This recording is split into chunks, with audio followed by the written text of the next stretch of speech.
morning students, how are you all? I hope that you all are fine and staying safe at your home. So today I am going to teach you English of class 8th and chapter number 8. So this is chapter number 8, the adventure of the speckled band. So this is a story, and this story will be explained in 2 or 3 parts. So let's start. So this is chapter number 8, the adventure of the speckled band. The adventure of the speckled band is one of the most famous short story of Sherlock Holmes. Sherlock Holmes जो कि एक writer थे, तो उनकी जितनी भी stories हैं उनमें से सबसे ज़्यादा फेमस स्टोरियों में से एक है the adventure of the speckled band. A young woman named Helen Stoner hired Sherlock Holmes and Dr. Watson in foiling the villainous plan of her stepfather, Grimsby Roylott. Helen stoner नाम की एक युवती ने अपने सौतेले पिता ग्रिम्सबी रॉयल्ट को खलनायक योजनाओं को विफल करने के लिए शर्लॉक होम्स और डॉक्टर वॉटसन को काम पर रखा है. It was early in April in the year 83 that I woke one morning to find Sherlock Holmes standing by the side of my bed. Very sorry to knock up, Watson. A young lady has arrived who insists upon seeing me. वर्ष 83 में अप्रैल की शुरुआत में एक सुबह मैं उठा और मैंने पाया कि शर्लॉक होम्स मेरे बिस्तर के पास पूरी तरह से कपड़े पहने हुए खड़ा है और उसने बोला, very sorry to knock up you Watson, मतलब मुझे आपको सुबह सुबह उठाने के लिए बहुत खेद है. A young lady has arrived, एक यंग लेडी आ गई, हु इंसिस्ट अपॉन सीइंग मी, जो कि मुझसे मिलने के लिए, मुझे देखने के लिए दबाव डाल रही थी. I presume that it is something very pressing, मुझे ये चीज़ समझ आ गई कि ये बहुत ज़्यादा, ये जो भी था ये काफ़ी प्रेसिंग था. A lady dressed in black and heavily veiled who had been sitting in the window rose as we enter, एक महिला जो कि खिड़की पर बैठी हुई थी, वो काले और भारी कपड़े पहनकर जो बैठी हुई थी, तो जैसे ही हमने प्रवेश किया वो उठ के खड़ी हो गई. Good morning madam, said Holmes cheerfully, Holmes ने प्रसन्नतापूर्वक कहा, सुप्रभात महोदया. My name is Sherlock Holmes, मेरा नाम शेरलॉक होम्स है. This is my intimate friend and associate doctor Watson, ये मेरे घनिष्ठ मित्र हैं और मेरे सहयोगी हैं doctor Watson. Before whom you can speak as freely as before me, जिनके सामने आप पूरी तरीके से खुलकर उसी तरीके से बात कर सकते हैं जैसे कि आप मेरे सामने कर सकती हैं. I observe that you are shivering, मैं ये महसूस कर पा रहा हूँ, मैं ये देख पा रहा हूँ कि आप काँप रही हैं. I shall order some hot coffee, मैं कुछ मैं हॉट कॉफ़ी ऑर्डर करता हूँ. It is not cold which makes me shiver, मैं ठंड की वजह से नहीं काँप रही हूँ. Said the woman in a low voice, जो वो युवती थी उसने बहुत ही धीमी आवाज़ में बोला. चेंजिंग हर सीट एज रिक्वेस्टेड, और उन्होंने अपने अनुरोध के हिसाब से अनुसार अपनी सीट चेंज कर ली. व्हाट देन, तो फिर क्या. It is fear mister Holmes, it is terror, mister Holmes ये डर है, यह आतंक है. She raised her veil as she spoke, उसने अपना वेल हटाया. वेल का मतलब एक पर्दा जो कि उसने पहना हुआ था, जिसे हम हिंदी में घूंघट भी कहते हैं, तो उसने जो वेल पहना हुआ था उसको हटाया और बोला, we could see her face all drawn and grey with restless frightened eyes like those of some hunted animals. You must not fear, said he soothingly. और जब उसने अपना घूंघट उठाया तो हम उसके चेहरे को पूरी तरीके से देख सकते थे, जो कि जिसमें खिंचाव था और जिसकी आंखें जो है बेचैन थी, और ये हम देख सकते थे कि जैसे कि किसी शिकार किए गए जानवर की आंखें हों. आपको we shall soon set matters right, I have no doubt, you must not fear, आपको डरना नहीं चाहिए. सेड ही सूथिंगली, उन्होंने आराम से बोला. We shall soon set matters right, I have no doubt, मुझे इस बात पे कोई भी संदेह नहीं है कि हम जो भी मामले हैं उनको ठीक कर देंगे। Oh sir, do you not think that you could help me? ओ सर, क्या आपको नहीं लगता है कि आप मेरी हेल्प कर सकते हैं? I am all attention madam, मतलब मैं सभी का ध्यान रख सकता हूँ madam. My name is Helen stoner, मेरा नाम हेलन स्टोनर है। And I am living with my step father, और मैं अपने सौतेले पिता के साथ में रहती हूँ, डॉक्टर रॉयलॉट। मैं अपने सौतेले पिता के साथ रहती हूँ, उनका नाम क्या है? Doctor Roylott. When doctor Roylott was in India he married my mother. जब डॉक्टर रॉयलॉट इंडिया में थे, भारत देश में थे, तब उन्होंने मेरी मदर से शादी करी। Mrs Stoner, the young widow of major general Stoner. उनका, मेरी मदर का नाम मिसेस स्टोनर था, जो कि मेजर जनरल स्टोनर की विडो मतलब विधवा थी। तो इसका मतलब ये हुआ कि जो हेलन स्टोनर, जब वो लेडी थी, जो वो यंग लेडी थी, उसका नाम हेलन स्टोनर है, उसने अपना वेल हटा के उसने बोलना शुरू किया कि मैं अपने स्टेप फादर के नाम साथ रहती हूँ, जिनका नाम डॉक्टर रॉयलॉट है। जब डॉक्टर रॉयलॉट इंडिया आए थे, तब उन्होंने मेरी मदर से मैरिज करी। मेरी मदर का नाम मिसेस स्टोनर है, और मेरी मदर की ऑलरेडी मैरिज हो चुकी थी, मतलब, और वो जो है विडो थी मेजर जनरल स्टोनर की। My sister Julia and I were twins, and we were only 2 years old at the time of my mother's remarriage. मैं और मेरी बहन जूलिया, हम लोग ट्विंस मतलब हम जुड़वा हैं। और जब मेरी मदर की दोबारा मैरिज हुई तो हमारी उम्र सिर्फ 2 साल थी। She had a considerable sum of money, not less than 1000 pounds a year, and this she bequeathed to Dr. Rowlott entirely while we resided with him, with the provision that a certain annual sum should be allowed to each of us in the event of our marriage. तो जब मेरी mother की री marriage हुई तो उनके पास भी काफ़ी पैसे थे, ये 1000 पाउंड से कम नहीं थे, और ये जो पैसे थे ये पूरी तरीके से डॉक्टर रॉयलॉट मतलब कि मेरे स्टेप फादर को दे दिए गए थे।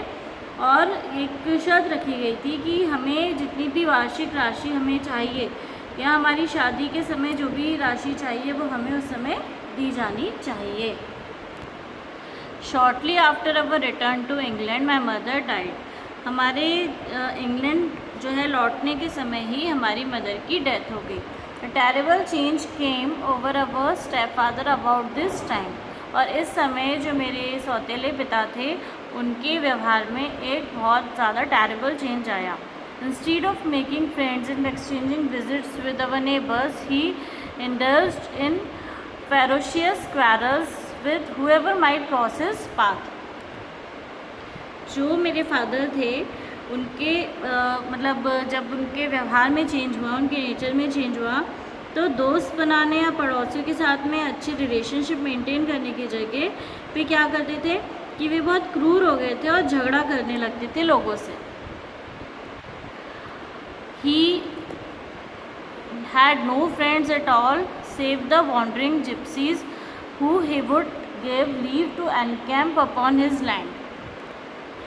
उनके पास में घूमने वाली जो जिप्सियाँ होती थी, इनको छोड़कर कोई भी दोस्त नहीं थे, क्योंकि ये जो जिप्सी थी ये इनके ज़मीन पर कब्ज़ा करने के लिए काम करती थी।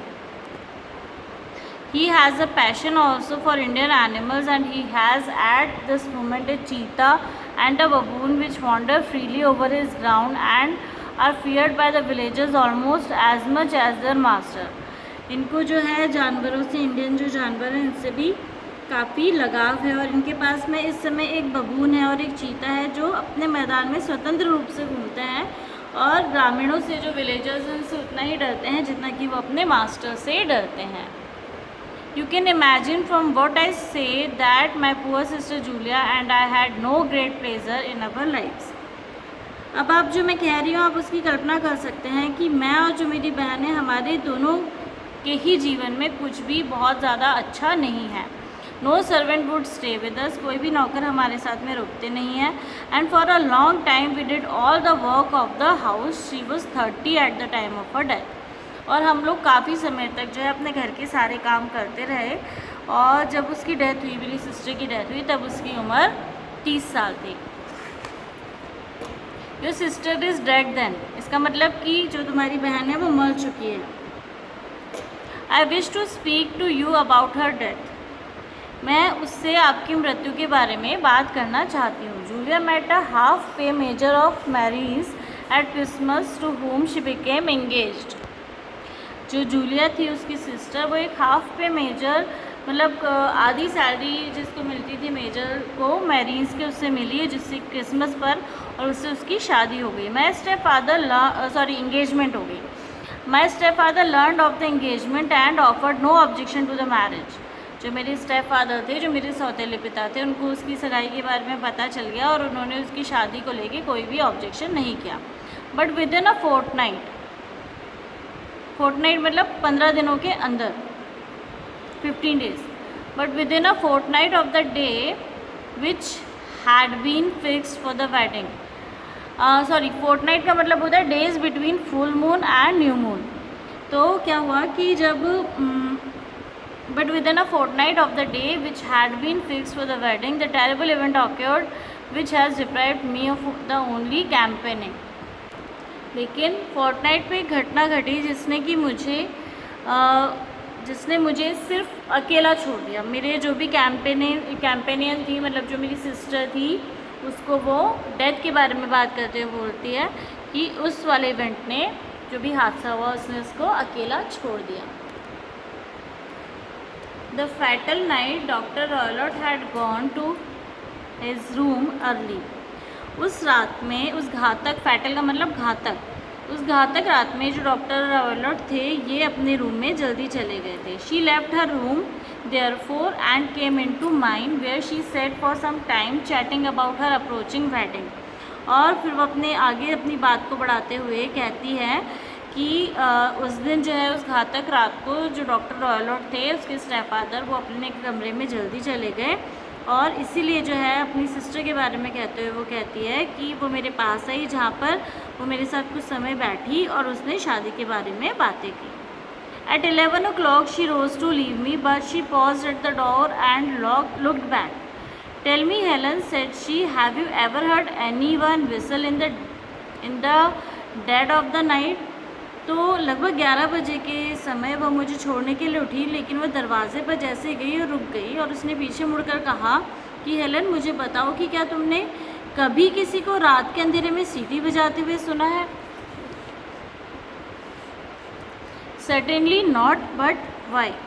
बिल्कुल ही नहीं, लेकिन क्यों? मैंने उससे पूछा।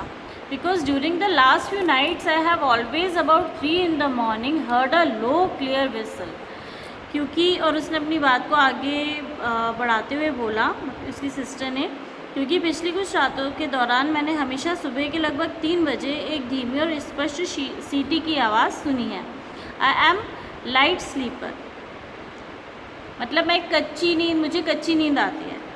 एंड इट वॉज अवेकन मी, और इट हैज़ अवेकन मी, और इस आवाज़ से मैं जो है जाग जाती हूँ। I can not tell where it came from, perhaps from the next room, perhaps from the lawn. मैं ये तो नहीं कह सकती हूँ कि ये आवाज़ कहाँ से आती है, शायद हो सकता है कि अगले रूम से आती हो या शायद ही लॉन से आती हो। She smiled back at me, उसने मुझे देखा और वो हंसी, वो दोबारा से। क्लोज द डोर, दरवाजे बंद किए। And a few moments later I heard her keys turn in the lock. और कुछ मोमेंट्स बाद, कुछ सेकेंड्स बाद, कुछ पलों के बाद में क्या हुआ कि मैंने आवाज़ सुनी कि उसकी जो की है, चाबी है, वो लॉक में टर्न हो रही है, मतलब घूम रही है। I could not sleep that night, मैं उस रात में सो नहीं सकी। A vague feeling of impending misfortune impressed me. मतलब इसका मतलब ये हुआ कि कुछ दुर्भाग्य, कुछ मिसफॉर्चून, कुछ गलत घटना होने वाली है, ऐसी फीलिंग मुझ पर प्रभावी हो रही थी। My sister and I, you will recollect, were twins, and you know how subtle are the links which bind two souls which are so closely allied। मैं और मेरी बहन, जैसे कि आपको याद होगा कि हम जुड़वा थे, और आप जानते हैं कि कितनी छोटी कड़ियाँ हैं जो दो आत्माओं को बांधती हैं और जिससे कि इतनी निकटता से जुड़े हुए रहते हैं। It was a wild night, ये एक जंगली रात थी। The wind was howling outside and the rain was beating and splashing against the windows. Suddenly, amid all the hubbub of the gale, there burst forth the wild scream of the terrified woman. इसका मतलब ये हुआ कि एक जंगली रात थी, बाहर हवा चल रही थी और बारिश दस्तक दे रही थी और खिड़कियों से जो है छींटे मार रही थी। अचानक आंधी के शोर के बीच में एक घबराई हुई महिला की चीख निकली। I knew that it was my sisters voice. मुझे पता है कि ये मेरी बहन की आवाज़ थी। I spring from my bed, spring से बना है स्प्रैंग मतलब उछलना, तो I spring from my bed मतलब मैं अपने पलंग से उछल गई। Wrapped a shawl round me and rush to the corridor, और अपने ऊपर शॉल को लपेटा और कॉरिडोर की तरफ चली गई या जाने लगी। I open my door, I seem to hear a low whistle such is my sister describe. मैंने जैसे दरवाज़ा खोला तब मुझे एक छोटी सी, मुझे बहुत हल्की सी आवाज़ आई विसल की, सीटी की, जैसे कि मेरी बहन ने मुझे डिस्क्राइब किया था। And a few moments later a clanging sound as if a mass of metal had fallen। कुछ क्षण बाद ही मुझे कर्कश आवाज़ सुनाई दी, जैसे कि किसी कोई भारी चीज़ या किसी कोई भारी मेटल जो है वो गिर गया हो। As I ran down the passage, my sister's door was unlocked and revolved slowly upon its hinges। As I ran down the passage, my sister's door was unlocked and revolved slowly upon its hinges। जैसे ही मैं मतलब वहाँ से नीचे गया तो मेरी बहन का जो दरवाज़ा था वो खुला हुआ था,